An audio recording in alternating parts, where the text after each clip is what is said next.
This is the fucking Riddle Box. Certified Gizzle.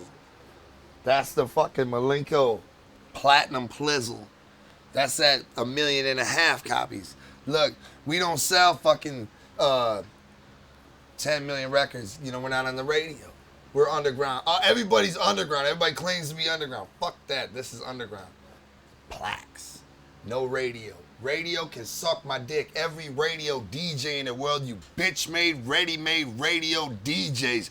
You have no controls anyways. Use a puppet. Fuck it. Use a fuck puppet, a fuppet. Spin that playlist, eat a dick up, and suck it.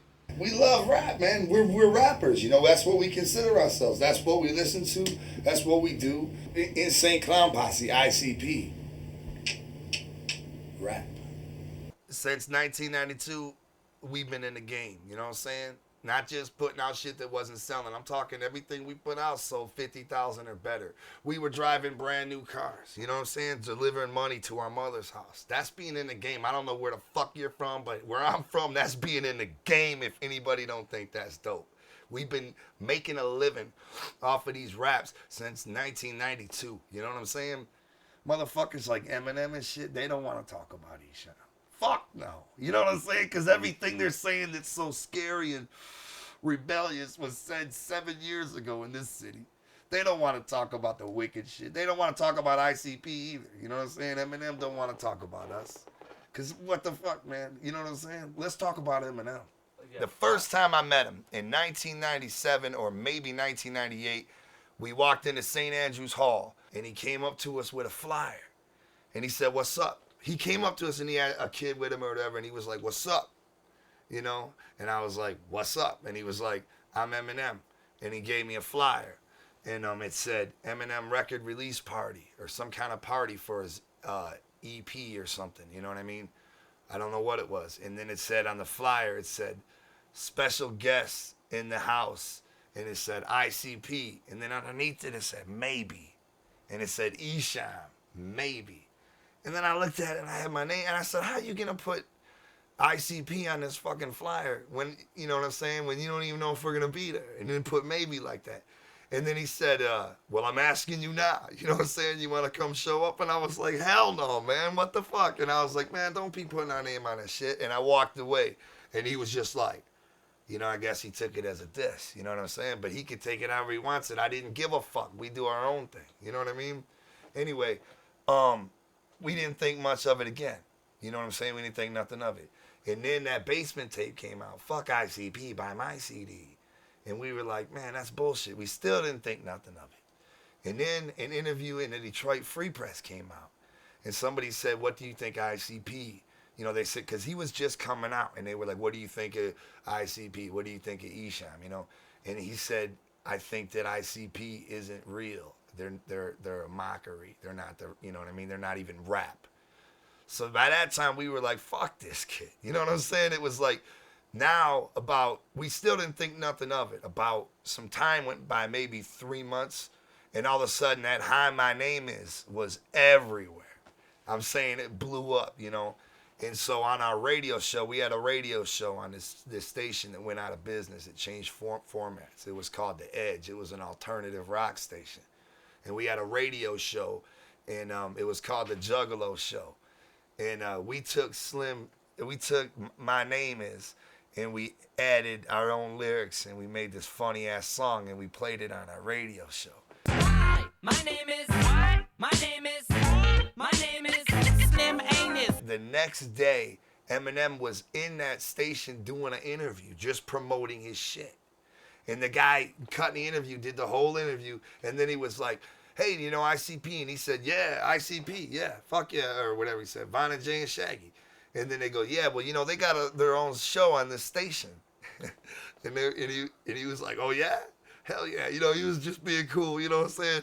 And then they were like, and they did this last night. They played this, and he played the Slim Anus, the song we did, you know what I'm saying, right in his face. Hi, my name is. Can I have the attention of your ass? My name is the butt sniffer. Hi, kids. Do you like anus? I let Dr. Dre fill on my butt for a chance to be famous.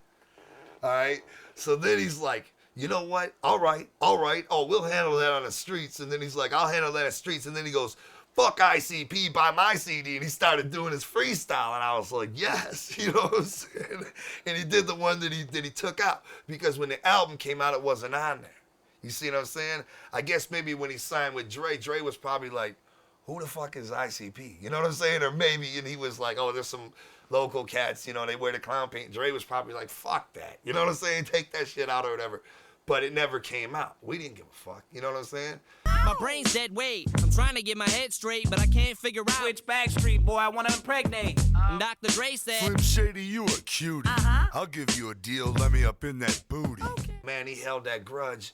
And on his tour, we kept hearing all kinds of shit. You know what I'm saying? Like, he had a skit he did in Kansas City where the phone rang in the middle of his show and he said, hello, who's this? And it said, this is Violent J from ICP. Can I suck your dick or whatever? You know what I mean? We were like, whoa, man, that kid's blowing up.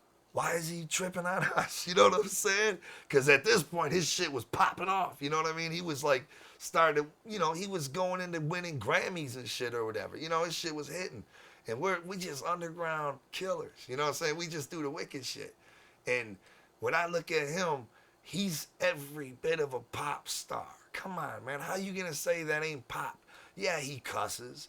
Yeah, he disses faggots or whatever. That's just modern pop, man. He's pop. He's on the cover of fucking Teenage People every week. How you gonna be on the cover of Teen People and not be fucking pop? Fuck him for that. But yet, he is so bent on dissing us. All the way to his second album, where he dissed us on his record, said something, and then on his concert, brung out the fucking inflatable dolls and me and Shaggy in these sold out arenas. You know what I'm saying? Why would he do that? Selling first record sold, whatever, it sold 10 million copies, and the second one, you know, and just be that bent and pissed off at us. I'll tell you why. Because when we dissed him, it hurt. You see what I'm saying? Because this is where he got his ideas from. Same thing with Esham. You know what I'm saying? When they diss him, it hurts. That's like, I got personal influences like Awesome Dre. He's a rapper from Detroit back in the day. He never made it.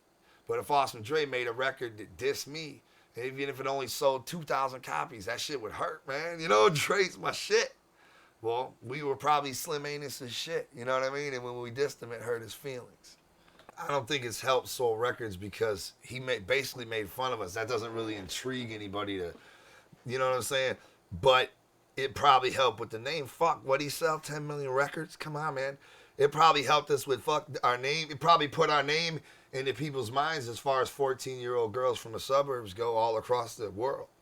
You know, we don't give a fuck what's going on MTV or what Hot 97's playing. I can't even lie to you. I couldn't even tell you who the fuck they're playing. Anybody. I couldn't tell you what's on the top 10 right now. I could not even fucking tell you what Mariah Carey's new single is. It's probably something with fucking Eminem. I don't even know. Detroit was never about freestyles. Why is it this?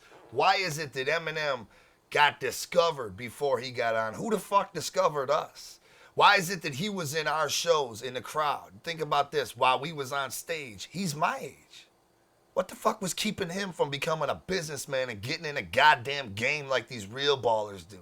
Think about it. He had to wait to get discovered and put on. Get the fuck out of here with that shit, man. Freestyling, waiting till you... And we were all broke, motherfucker. I worked at a fucking car wash and dropped out in the 9th grade. We were all broke. That ain't what kept him off of being in the game.